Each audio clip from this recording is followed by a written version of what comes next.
Hi guys, in today's video I will show you how to register Zotac graphics card warranty in 2026. For that, first of all, you need to come here on the official Zotac website, and you can also use this particular link, which is zotac.com/mk/support.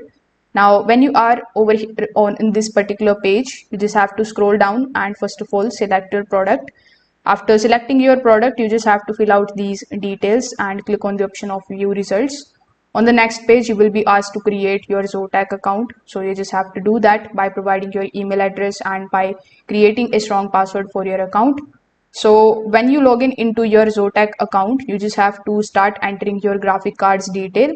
So you need to provide the product's model number, serial number, SKU number, purchase date, and seller or retailer's information.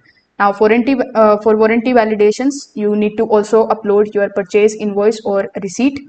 After that, simply submit your details carefully and then simply finalize your registration. So that's how you can do it very easily. If this video helped you out, make sure that you like this video and subscribe to the channel. Thanks for watching.